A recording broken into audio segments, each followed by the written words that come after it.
क्या बात करते हो, हमारा भी हक है, हम भी लेंगे उनसे हक अपना। चलो क्या क्या क्या दिक्कत आ रही है, क्यों गुस्से हो रहे हो? देखो जनाब, अगर कोई नेता आता है या एमएलए आता है या कोई मिनिस्टर आता है, कोई एमपी आता है, वो सबके लिए आता है, एक के लिए नहीं। एक मीटिंग में अटेंड करता हूँ, हर जगह बात करता हूँ, मेरे पापा भी बीजेपी में हैं, पर फिर भी सर काम क्यों नहीं हो रहा है? से जुड़ना होता है ना, इस वक्त कोई बीजेपी नहीं, कोई कांग्रेस नहीं, कोई एनसी नहीं। आपको लगता है जो आश्वासन विक्रम रंधावा जी ने दिए हैं वो पूरे होंगे? बहुत अच्छे दिए हैं। अगर जो इन्होंने बातें कही है ना, अगर इसके ऊपर अमल हो जाए जनाब, तो ये हीरो बन गए। अगर इसके ऊपर अमल हो जाए पूरा, तो ये हीरो बन गए, हीरो, ऊपर सबसे ऊपर टॉप पर पहुंच गए। अगर अमल नहीं हुआ? अगर अमल नहीं हुआ तो फिर आप देख लो आप क्या बनते हैं। वो भी बता दो। देखो, एक के आगे 0-0 लगा लो तो कितने हो जाते हैं, जब एक पीछे से हटा दो तो आगे क्या हुआ, 0 ही रह गया। एक सवाल रहेगा, 3 साल आपकी सरकार रही, अभी भी इनडायरेक्टली जो है बीजेपी की ही सरकार है, और उन 3 सालों में या उसके बाद राजीव नगर के लिए, इस वार्ड के लिए, वार्ड नंबर 7 के लिए क्या किया बीजेपी ने? हर साल काम होते हैं, डेवलपमेंटल लेकिन पार्शियल काम होते हैं। इमीडिएटली काम दे दिया, एक रिटेनिंग वॉल दे दी, बाकी छोड़ दिया। ऐसा नहीं, नाला नीचे बना है, ये कहीं ना कहीं कैलकुलेटिव एफर्ट है, गलती है कि नाला ऊपर से बनना चाहिए था, नीचे से क्यों बनाया गया। आप देख रहे हैं न्यूज़ सर इंडिया और मैं हूं अरफाज अहमद डैंग। अभी हम नरवाल में मौजूद हैं, राजीव नगर में, और यहाँ के लोग जो हैं काफ़ी दिनों से, काफ़ी बरसात शुरू होने से पहले से जो हैं इस गुहार लगा रहे थे एडमिनिस्ट्रेशन से कि हमारे मकान गिर जाएंगे, इस नाले को जो है पक्का कर दिया जाए। लेकिन ना ही एडमिनिस्ट्रेशन जागी, ना ही बीजेपी के वो नेतागण जागे जिन लोगों के पास ये लोग गुहार लगाते थे। और आज यहाँ पे जो है पूर्व MLC BJP mister Vikram Singh Randhawa ji यहाँ पे दौरे पे आए हैं, इनसे हम बात करते हैं। विक्रम सर, आप देख रहे हैं कितना नुकसान यहाँ पे हुआ, पूरा आपने दौरा लगाया है, क्या कहना चाहेंगे? देखो अफजल भाई, ये कोई नई बात नहीं है, ये हर साल बरसातों में बेचारे खून के आंसू रोते हैं ये लोग। और हम सियासतदान भी, मुझे लगता है कि कहीं ना कहीं ईश्वर भी हमें माफ़ नहीं करेगा, हम भी अपनी जिम्मेवारी के साथ इंसाफ नहीं कर रहे हैं।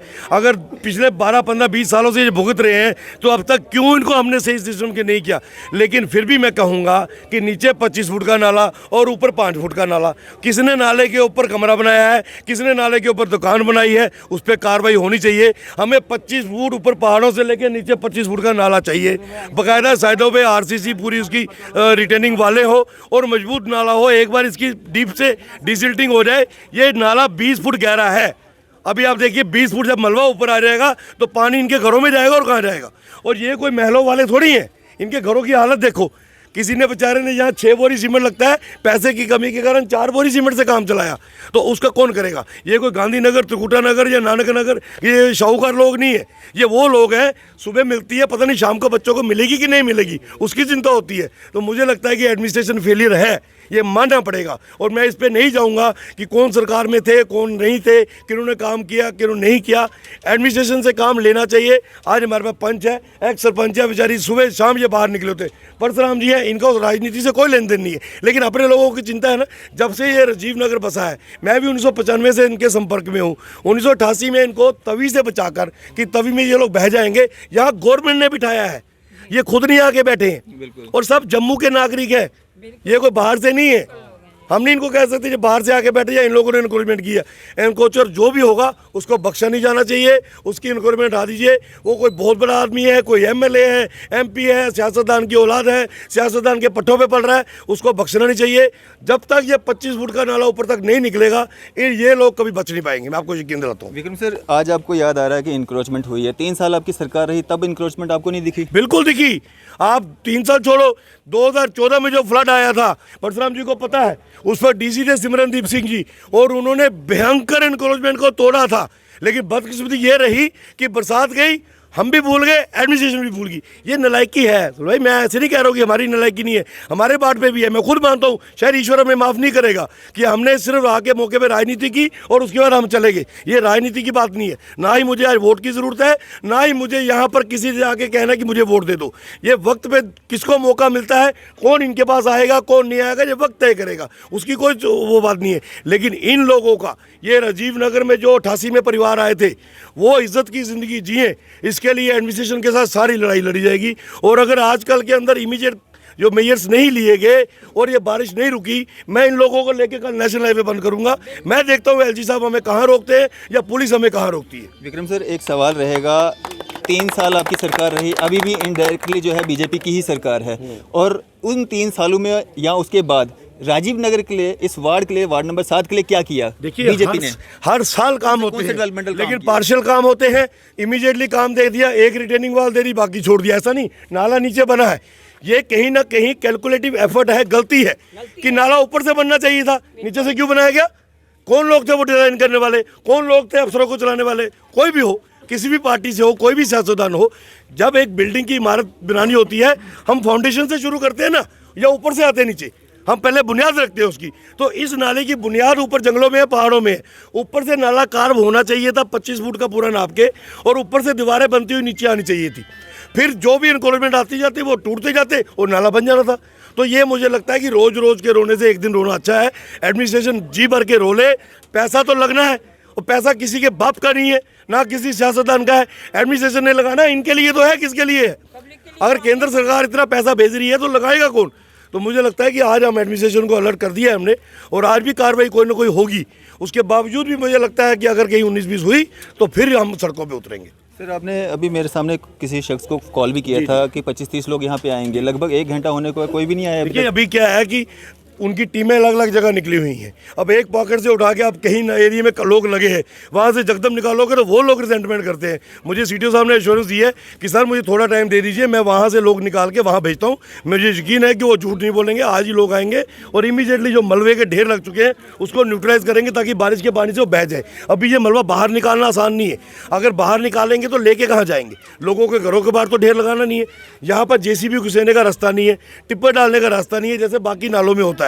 तो इसकी प्रोविजन एक बनानी पड़ेगी, सिस्टमेटिक काम करना पड़ेगा। लेकिन अभी इमीडिएटली जैसे तलवार ऊपर लटक रही है, तो इससे कैसे बचना है? उसका एक ही तरीका है कि आप नाला स्क्वाड लगाओ, जो मलबे के ढेर लग चुके हैं उनको पूरा न्यूट्रलाइज कर दो ताकि पानी जब आए तो वो नीचे बह जाए। ये तरीका है। जो लोगों का नुकसान यहाँ पे हुआ है उसके लिए कोई मुआवजे की मांग बिल्कुल होना चाहिए। रेड क्रॉस के पास होता है, डीसी के पास प्रेरोगेटिव है। ये पैसा किस लिए होता है? ये पैसा इसलिए होता है जब डिजास्टर मैनेजमेंट होता है, नेचुरल कैलामिटी होती है, तो जिन लोगों को नुकसान हुआ होता है, जिनका घर उजड़ा है, जिनकी दुकान उजड़ी, हमारा ये पंच बेचारा गगन हमेशा लोगों के लिए लड़ता रहता है। इसका आज उसकी रोजी रोटी खत्म हुई है तो उसके बच्चे कौन पालेगा? तो मुझे लगता है, मैंने डीसी साहब को फ़ोन किया, डीसी साहब मीटिंग में बिजी है, उनको मुझे मैसेज आया है कि I will call you back. जब भी मेरी बात होती है मैंने एश्योरेंस दी है हमारी पंच साहिबा को कि हम डीसी साहब को मौके पर लेके आएंगे और इमीडिएटली इस पर कार्रवाई होगी। अब कल भी आए थे यहाँ पे डीडीसी मेंबर गीतू ओलख जी भी आपके साथ आई थी, क्या मुआयना किया था आपने यहाँ पे और कल क्या कार्रवाई हुई थी? कल जो था ना वो पिछली बरसात का ही हम मुआयना लेने अभी आए थे कि पिछला जो डैमेज हुआ है पहले उसको तो कराएं, लेकिन रात को फिर से कांड हो गया है। तो अब ये मुझे लगता है कि ये 15-20 दिन बड़े खतरे वाले दिन हैं। तो इमीडिएटली अब सरकार इस बात का इंतजार करेगी कि बरसात खत्म हो जाए, लोग जितने बहने बह जाएं, जितने मकान टूटने टूट जाएं, फिर काम करेंगे। वो नहीं होने देंगे, वो विक्रम दावा नहीं होने देंगे। लोगों के लिए क्या मैसेज रहेगा, क्योंकि ये तो इसी तलवार के नीचे जी रहे हैं ना? नहीं, मुश्किल तो है, मैं तो खुद कह रहा हूँ मुश्किल स्थिति में जी रहे हैं बेचारे, लेकिन इनको मैंने आश्वासन दिया है कि एडमिनिस्ट्रेशन को हमने मैसेज पहुंचा दिया है, एडमिनिस्ट्रेशन हिलेगी और ज़रूर अब कहीं ना कहीं तो हमसे भी गलतियां हैं, तो उन गलतियों को तुष्टिकर तो करना ही है ना। सर ये नाला कब तक साफ होगा? कोई एक्यूरेट टाइम बता सकते हैं? वही बात चल रही है ना, वही बात चल रही है कि नाले की इमीडिएट सफाई का तरीका। चीज़ गिरती है उसी समय जाके सारे आ जाते हैं, हर एक लीडर आता है, हर एक जी फोटो खींचते हैं, जी ये गिर गया वो गिर गया। अब ये गिरा है ना, सिर्फ थोड़े दिन ये चलेगा सारा, क्योंकि इससे पहले भी एक फ्लड आया था, मैंने वीडियो भी वायरल की थी। कोई 2 या 3 दिन सब आए दौड़ दौड़ के, उसके बाद कोई काम नहीं, वैसा का वैसा हर चीज़ पड़ी हुई है।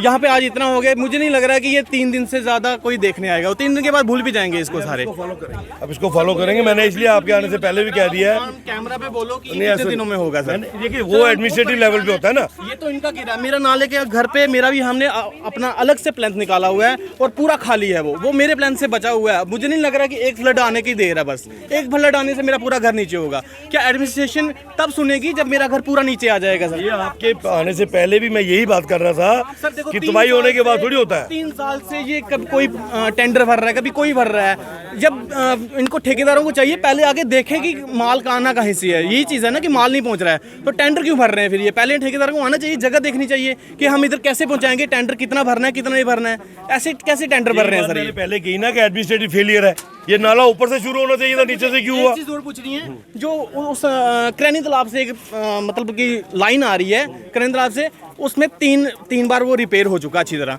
थोड़ा और बड़ा बना देते हैं, थोड़ा और। वो कैसे इंजीनियर है जिनको ये नहीं पता कि पानी कितना आ रहा है, फ्लड कितना आ रहा है, और तब भी पानी इतना पैसे लगा के फिर पानी बाहर आ रहा है रोडों में। कहीं देखो एडमिनिस्ट्रेशन में भैया काली बेड़े हैं, उनको नंगा करने की जरूरत है। आने वाले दिनों में उनको भी नंगा करेंगे कि ये कौन से लोग हैं। छोटी सी इंजीनियर किस काम के इंजीनियर है? आज की डेट में हर जगह की गली नाली रोड सब जगह की पक्की हो चुकी है, कोई जगह खाली नहीं रही है कि जहाँ रोड नहीं बनी है।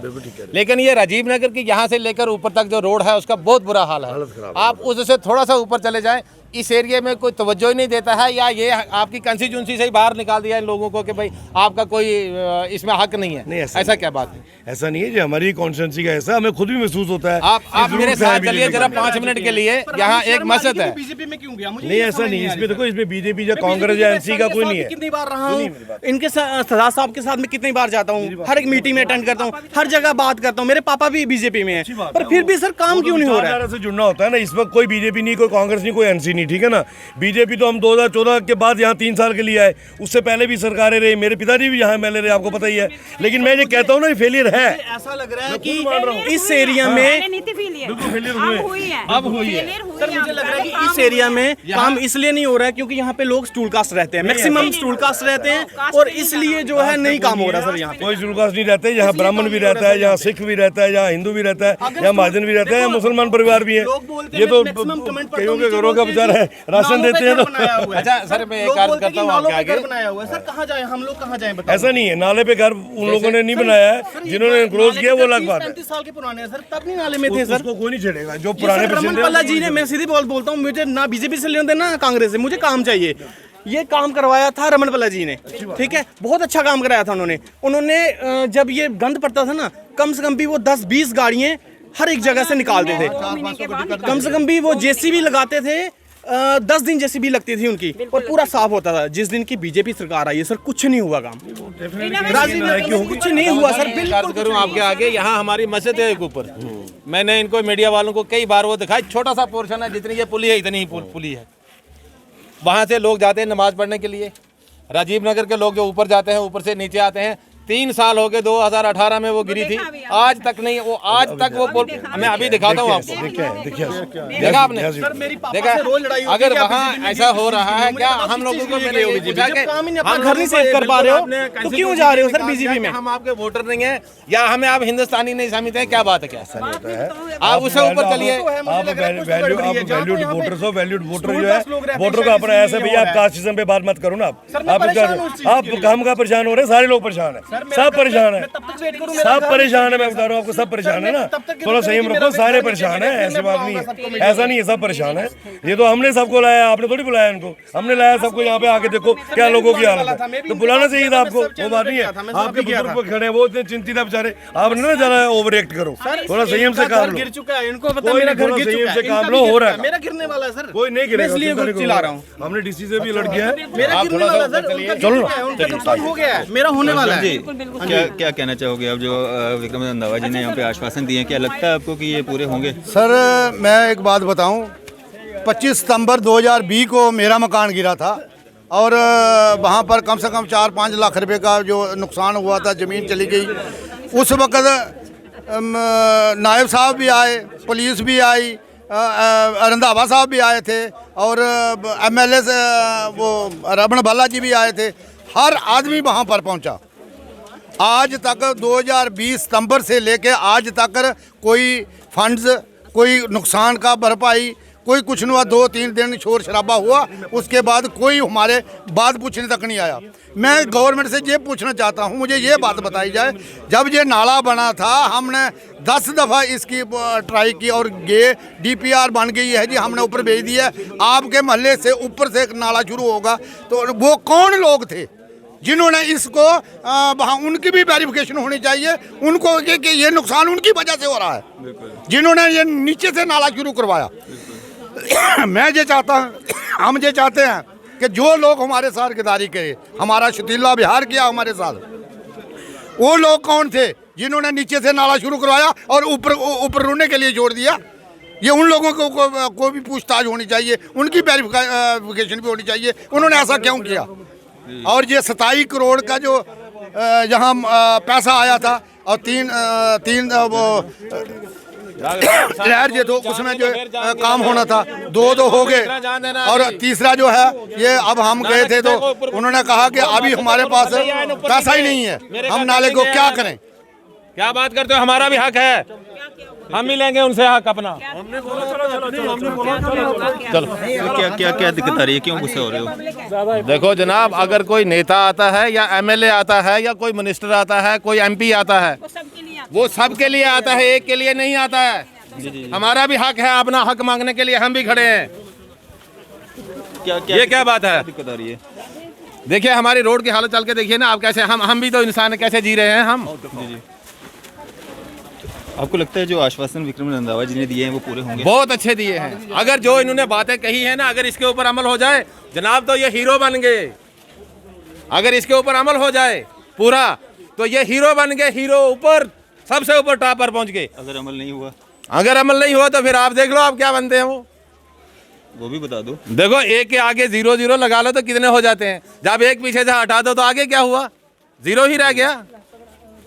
चलें, उम्मीद यही रहेगी कि जो भी आश्वासन जो है यहाँ पे बीजेपी पूर्व एमएलसी विक्रम रंधावा जी के द्वारा दिए गए हैं वो पूरे होंगे, और यहाँ पे इन गरीब लोगों को जो है ये जान का खतरा जो हर वक्त इस बरसात के मौसम में जो है वो बना हुआ है, और नाले के नज़दीक जितने भी घर हैं वो बरसात के मौसम में गिरने की कगार पे रहते हैं, और यही डर इन लोगों को सता रहा है कि कब ये नाला पक्का होगा और कब हम जो है चैन की सांस लेंगे। फ़िलहाल आता समय ही बता पाएगा क्या ये नाला जो है पक्का होता है नहीं होता है, कोई सेफ्टी वाल यहाँ पर लगती है या नहीं लगती है, जो नुकसानात हुए हैं उन लोगों को मुआवजा मिलता है या नहीं मिलता है, ये आता समय ही बता पाएगा। फ़िलहाल दीजिए इजाज़त, मैं अरफाज मडैंग, कैमरामैन शाहनवाज के साथ।